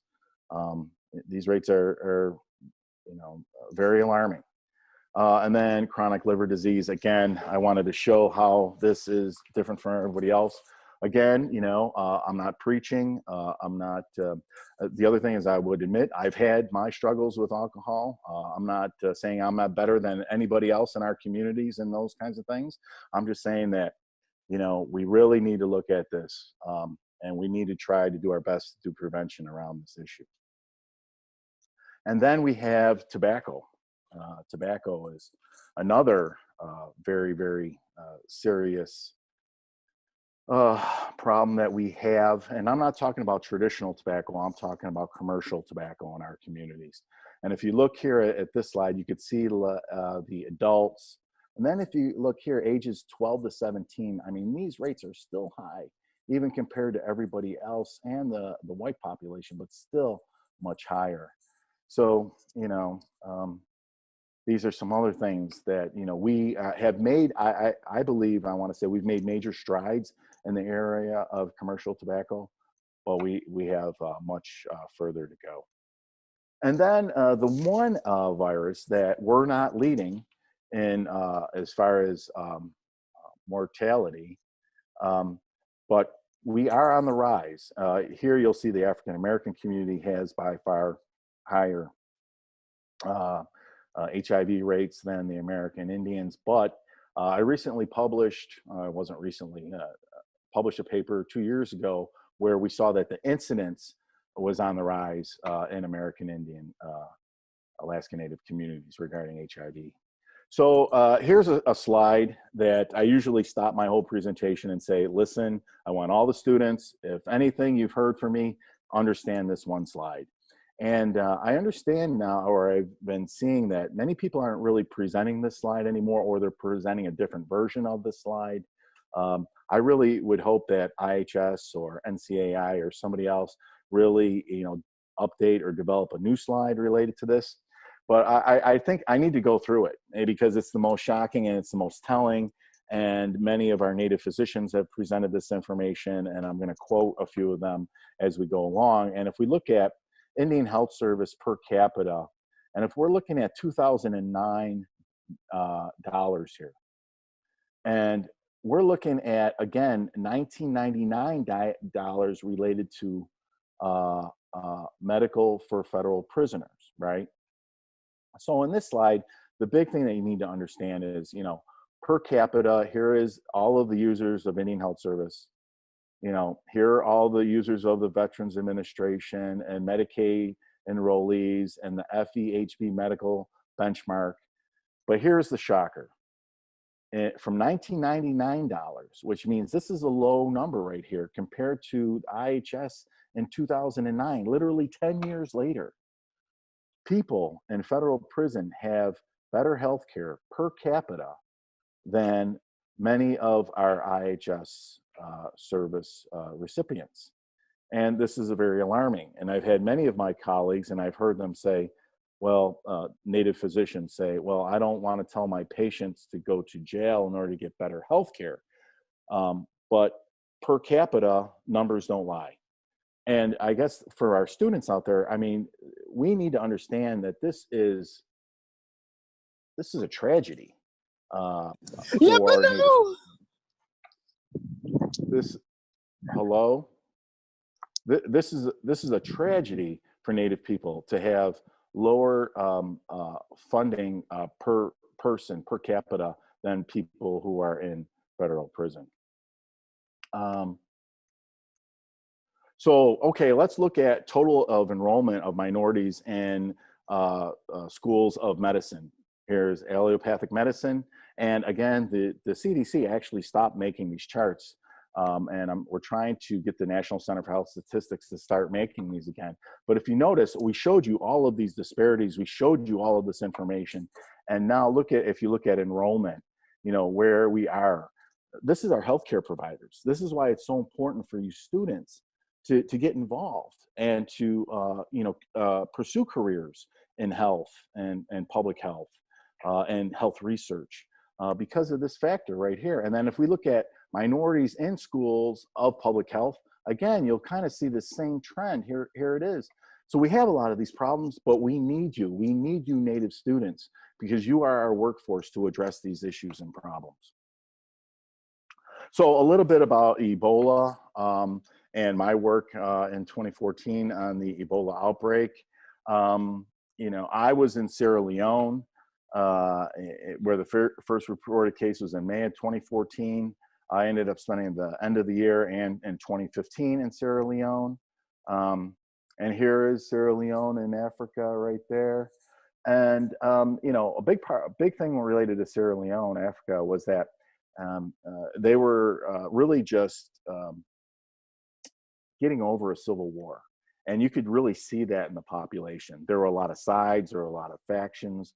There was a little hostility. And then all of a sudden Ebola hits, and then that makes everything much more, much worse. You know, people are living on $2 a day. So a very, very poor population there. And you'll see here by this chart, you could see the total amount of cases. And where I was in Sierra Leone, it had the highest amount of cases there. But also, if you look at deaths, right? I mean, if you look at deaths and you look at cases, we definitely have a large survival population here. So there are a lot of people who actually survived from Ebola. But I have to tell you, looking at the mass graves over there during the outbreak was just, it changed your whole life, literally. So, so then here's kind of a situational report, a map, you know, from the 23rd of May through 19th of April. And you can kind of see where a lot of the Ebola cases were. My district was right here in Bo. That's where I was sent. Here is Freetown. This is pretty much the city area here. Everybody came into here and then were deployed throughout the country. And then here are the deaths. You could see a lot of the deaths were pretty much around that urban area for this time frame. And one of the big things that I was able to do when I was in the response is I created a partnership with the United Kingdom, the USA, CDC, WHO, and eHealth, and the Ministry of Health. And basically what I was able to do is I wrote a proposal to the United Kingdom, and I was awarded $83,000 to train all the contact tracers and case investigators and supervisors in my district. And this was huge, you know, because we couldn't really tell who are the workers and who are the people, who was responsible for what. And so after, you know, and bringing $83,000 to a district in Sierra Leone was a huge deal for the community. Everybody was extremely happy. So one of the things that I did is I taught classes, and I taught, you know, 365 contact tracers. You know, I taught them, I basically taught the workforce, you know, what their duties and responsibilities were in the response, you know, what they had to do. And everybody, and the training was very successful. Everybody loved it, and everybody got involved, which was very, very, very exciting. You know, we were trying to just basically get a better handle of our workforce. So everybody, all the participants received a nice collared shirt, identification badges with photos on there, which were huge. Certificates, I ended up writing, or I had certificates printed up, and I had to sign every one of them, all 425 of them. But all contact tracers received a bicycle in the response. And, you know, a bicycle is really a big deal over in Africa. And you'll see as I go to show you some pictures. All right, so here, this is I'm teaching the class. Notice that we're not wearing masks. Notice that we're not really worried about the transmission of the Ebola virus through the air as much as we were through blood and droplets. But thinking retrospectively now, maybe we should have been wearing masks.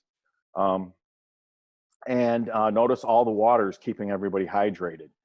That was a big thing in the response. And then the bicycles, everybody was happy related to the bicycles. I mean, that was like a huge deal for the whole community and the whole district. And here are some pictures of the community, you know, of again, a developing country, very third world. Here is our hospital. This is my hospital. This is where I worked out of. This is the water source. And here are the rooms and everything. And here are many of the patients walking around in the community. And here is just another people living here, another shack. And here's the roadway here. And then there were some farms in the back over here. You know, here are some of the farms here. And you can see in the back, there are some huts here. People do live in huts. You can see that. Here we go. Here's another picture of people living in the huts, and they have their farming area here in the front. These folks, I would have to stop, and they would, you know, check our whole car and, you know, make sure that we all had ID and we were all legit, because even between districts, people didn't want that Ebola virus. So, I mean, these stops were major. And everybody were armed with AK-47s, which made everything a little bit more interesting. And then here are folks that, you know, they're carrying their laundry. And then a lot of the Ebola signs here, many of them were just like this one. Here's the mountainside leaving Freetown. That's the urban area of Sierra Leone. And you can kind of see like where the living conditions are, and a handful of people and a handful of vehicles. And then here's a good example. So we have the water source. So people are drinking that water, bathing out of that water, washing, excuse me, sorry about that, washing their clothes out of that water. And then also, if you notice in the top area here, they're farming, all from the same water source. Now, this is not the best public health practice, but this is the reality of life over in Africa and Sierra Leone. And this is the Emergency Operations Center. You know, we were able to develop. Notice, you know, laptop computers only. All these boards and everything was done by hand. Okay, everything was done by hand. And here are the people that I was working with as part of my CDC team. This is Dr. Nadia Duff. This is Dr. Sarah Hersey. And this was our main epi person that was from Sierra Leone that we were training there. And I'm blanking on his name, and he would probably kill me for this. But this is our group that we were working with, and we would do reviews daily in each station in the Emergency Operations Center. And, you know, here's a lot of fine crafts, and these are just pictures on the skate going forth between my district and Freetown. And you can see this is I had to enlarge this and my camera, but this is the U.S. Embassy right here. And I was on the thruway, so this is actually much further than the picture, and actually you could see the American flag right there. And here is all of Freetown as we're coming into the city area. And this was my mode of transportation. When I left the response, I literally jumped on a helicopter, jumped on an airplane, and then I jumped into Atlanta, and it was like in warp speed. Everybody has different kinds of reentry. Reentry is a serious thing. It's a serious issue. You're just so worn out, especially when you develop and you get involved in these response, you get going in things, and by the time at the end of the response, you're only sleeping 4 hours a day and eating twice a day, and it just takes a lot out of you. And there I was, and here are some aerial photos from the helicopter actually going into Freetown. You can see a very big fishing population in this part of the area here. And, you know, you see a lot of these stop Ebola signs everywhere you go. And this is a public health aide that I was working with, and she was a volunteer from the Texas State Department of Health. We were leaving the response here, and we are just so happy that one, you know, we didn't get the virus, and two, that we were successful in our response. And I'm proud to say part of the team that actually put the curve into the ground. So, you know, moving from that into, all right, let's COVID-19, and I don't want to take away from the previous presenter, but, you know, the impacts are, you know, we have totally inappropriate funding for health. You know, one of the comments that I wanted to say in our disparities that Indian Health Service is funded at about $5 billion. We need about $20 billion in order to fund Indian Health Service, where natives have the same health care as everybody else in the country. That's my opinion, and I'm sticking to it. You know, we do have a sparse health workforce, and that's a challenge. But that should not deter us from doing this work. I firmly believe, and I've said, if you have passion for your community and you want to learn, we can teach you how to respond to this COVID-19 and play a significant role in the response. You know, we do have these huge health disparities, you know, and with those health disparities give us these pre-existing conditions, you know, which really makes this, you know, which has been said by many, including NCAI and Indian Country, this could be the perfect storm. And, you know, it's really sad to see our brothers and sisters, our Dene brothers and sisters, you know, really just struggling and fighting this. And I think we're just starting to win over there with Navajo Nation. The case counts have gone down. The last two sit reps I've read, and I hope we're able to keep that going. Social determinants of health. This is big for our students, and I really want people that the social determinants are the conditions in which you are born, live, learn, work, play, grow, worship. These are the circumstances in which really shape your health. And it's really good to understand the social determinants of health as you get into the health career field. The other big one, and I think this is totally appropriate for what's going on now, is, you know, race matters. And we've been saying this for a long time, and we've addressed a lot of this racism, and we probably will continue to do so into the future. But racism and health is a serious issue. And my colleague, Dr. Kamara Jones, has really been a champion of this, and she's at Morehouse College addressing many of the issues of racism and health. And I'm actually glad to say that I was co-chair with her on the Racism Health Work Group at CDC. And all of this comes to a head, and we all find out that a lot of the things that we're you know, fighting with today, the issues of alcoholism, you know, the issues of, you know, depression and suicide, and you know, all of these other behavioral health things that we're experiencing that really impact our health, in my opinion, are related to the historical trauma, intergenerational trauma. You know, American Indians have experienced a ton of trauma in the last 2 centuries, 3 centuries. And, you know, these things, you know, come out, and we as people and populations react out. And that's why we have a lot of these high rates of suicide and homicide and child abuse and alcoholism. I'm a firm believer it's related to the concepts of intergenerational trauma. And there's something called epigenetics.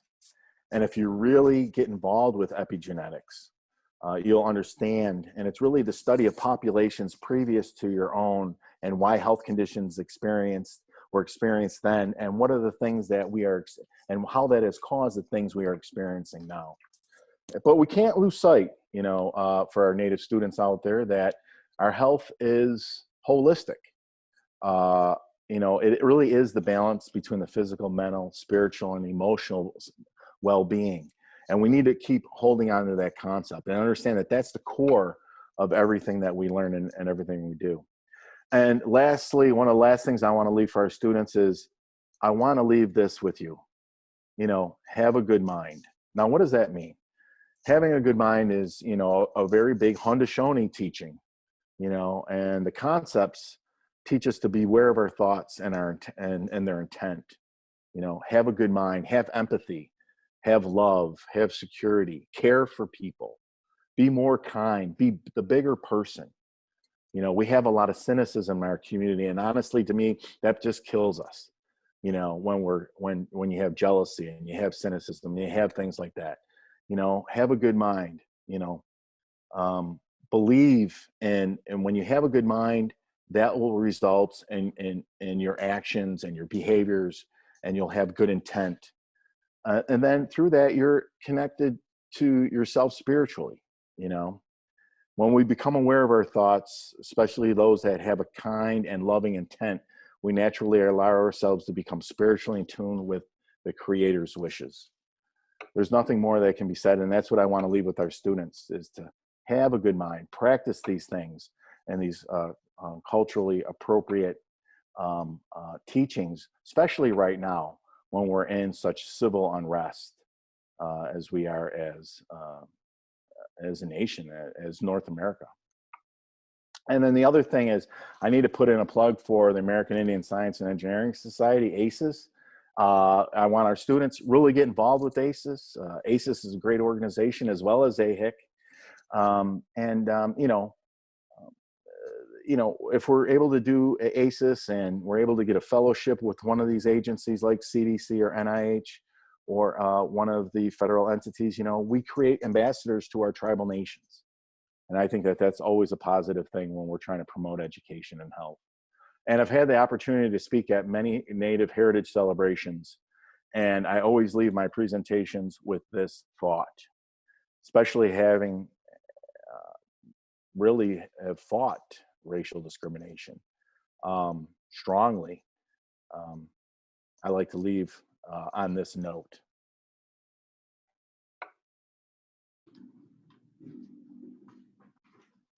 Thank you, Dean. In light of that, are there any questions? Dean, thank you so much. This is Maggie Grandin again with AIHEC. I do have a couple questions for you. Real quick, the first one is, did the type of training that you provided take place in other districts beyond Bow? A version of it did. Not like, well, actually, what the funding was really is to train everybody there, and the training materials that we developed for our training, we're able to share with the rest of the country and the rest of the response, actually. So I know that other districts were doing some version of that training, but not everyone got a bike or a certificate or a t-shirt or an ID badge. That was really specific to my district.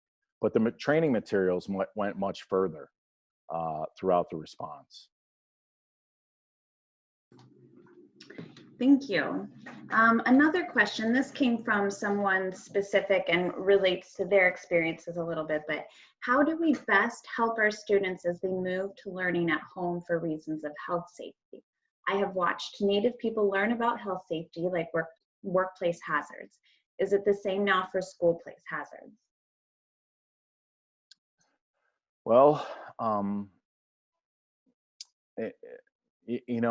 think it's important to surround yourself with as many positive, reinforcing people as possible, right? And so I think if we're able to, learn in those environments at home, take the extra steps to go above and beyond, to do a little bit more research, to do a little bit more writing, I think that we're able to, still get the same level of education as if you were in the school setting. You might not have the same diversity of input and response that you would get in a classroom setting, but I think you'd still be able to learn the materials the same way. I hope I was able to answer your question. Thank you. Another question, are there measures or trends that reflect the impact of COVID-19 on addicts, such as meth users? I'm in partnership right now with Roswell Cancer Institute, and we're writing a paper on COVID-19 in Indian country, and we have a draft developed. And one of the big things that I actually brought to the attention of others was the drug community, right?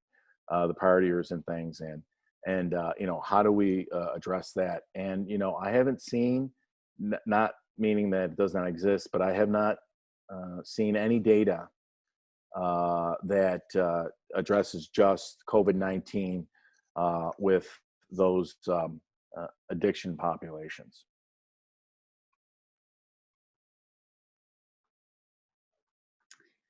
Thank you again. We just have a couple more questions. Sure. Given the dismal health statistics, why do you think so few American Indian and Alaska Natives go into health careers? What can we do to get more young Natives interested in health careers? I don't think the health statistics have anything to do about Natives getting into health careers. What I do think is I think it's getting Natives excited about education. And I think what we need to do is start much earlier. You know, the average people in their teens, you know, really get excited about, you know, careers and things. I think we need to start as early as, you know, 4th, 5th grade, you know, getting our students attuned into getting excited about education. Because I think that that's the key. You know, we have so many of our communities, you know, by the time that they're teenagers, just totally disassociated with education because their parents weren't excited about it. The school isn't really engaging with those students. You know, there isn't a lot of social support at home. And quite honestly, very young, many of our Natives, you know, at very young ages, and including myself, I mean, my mother had me at 16. My father was 18, very young.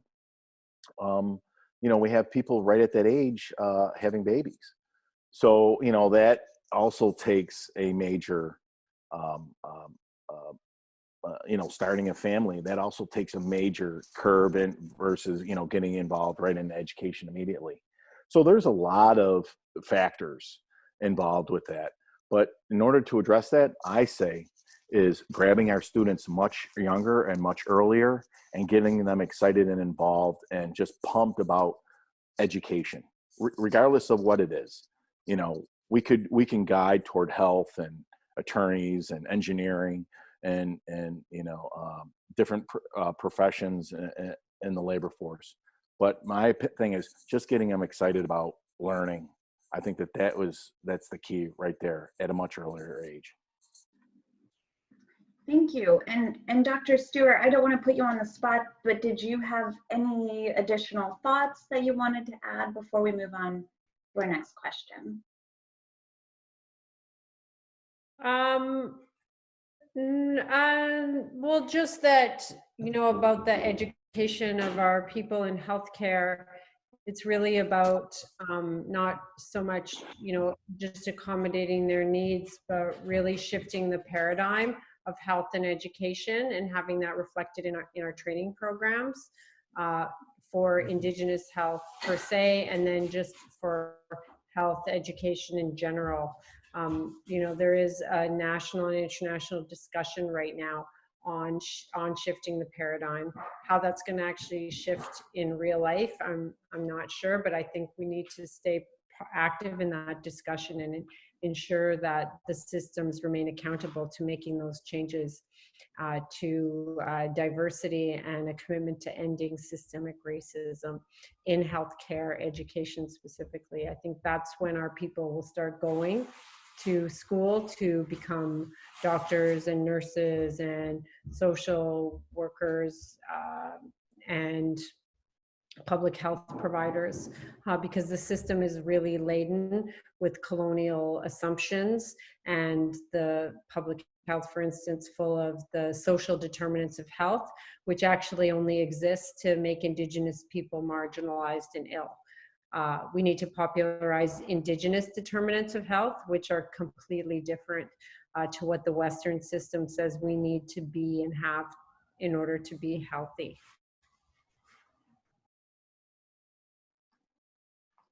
Thank you.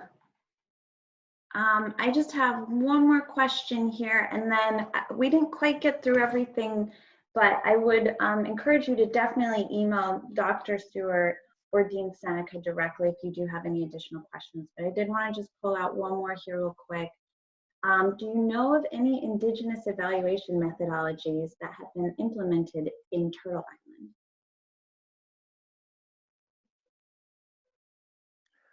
I think I would have to defer to some of my other colleagues on the line on that one.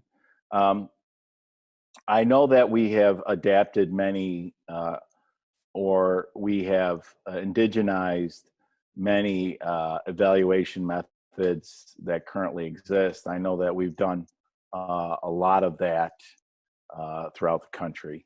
But I don't know of an indigenized evaluation method right from the ground up. Does Dr. Stewart know of one? But I do know, with my work with the tribal epicenters, that we had many, evaluation was a key component to many of the grants and things that we were receiving. And we would take the existing evaluation methods and and reform that and make it more applicable to our communities. Yeah, I would agree with Dean that there's been a lot of adaptation and accommodation of Western evaluation methods. There has yet to be actual Indigenous evaluation frameworks published. We're working on publishing a toolkit for that right now based on some of our Indigenous community research. So I think that's something that we all need to work collectively on, is creating some of these things to share with people. Because the short answer I would say is no, there isn't an Indigenous evaluation framework that's out there, but there's a lot of great adaptations that have been done for sure.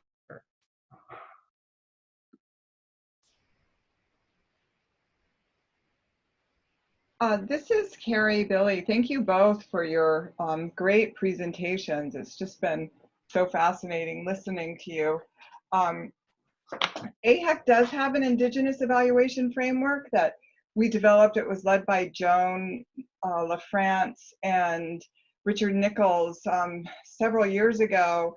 And Joan's actually in the process of revising it. We published it first in 2019 or 2009, and have been testing it with tribal colleges, and now it's being, as I said, Joan's just completing the update, so we actually will have the new version published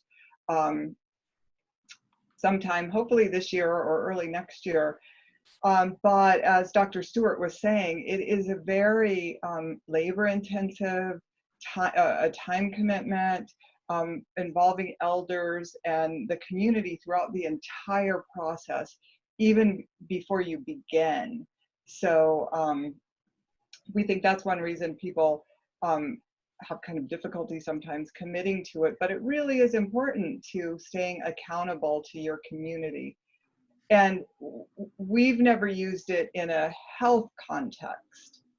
We've only used it in an education context. So I'm sure that would require some adaptation also, but it is on the AIHEC website, AIHEC.org, and then you scroll down to portals and Indigenous Evaluation Framework. And I see someone else said Dr. Herbert Benally on Navajo has developed an Indigenous evaluation process. And I think in the United States, the NICWA, that are the Native American, the Child Welfare Association, has also developed a really good tool used in their context, in a community context. So again, thank you all for being here. Dean, if you could stop sharing your screen, I'll put up the Okay. evaluation. But again, okay, let's see, I'm gonna get the right one.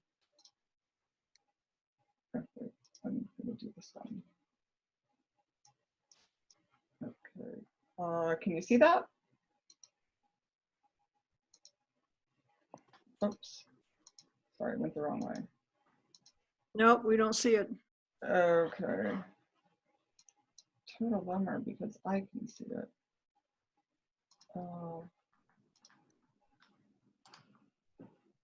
Let me see. So I think the only thing that we have left is, let's see, let me try this one. Can you see that one? Yes. Yes. Okay. Current slide. Yeah. So again, thank everyone for being on the call today. We really appreciate it. Trying to get the right slide. Oops. Oh, there. Oh, there's the evaluation. I didn't see it. I have all your pictures over there. But we do have a post-program evaluation, which you can get through the www.nnhrti.org website or the longer URL that's up there. But NNHRT is the National Native Health Research Training Initiative, and the evaluation is right there. So if you could just take a few minutes and click on that and do the evaluation, we would really appreciate it.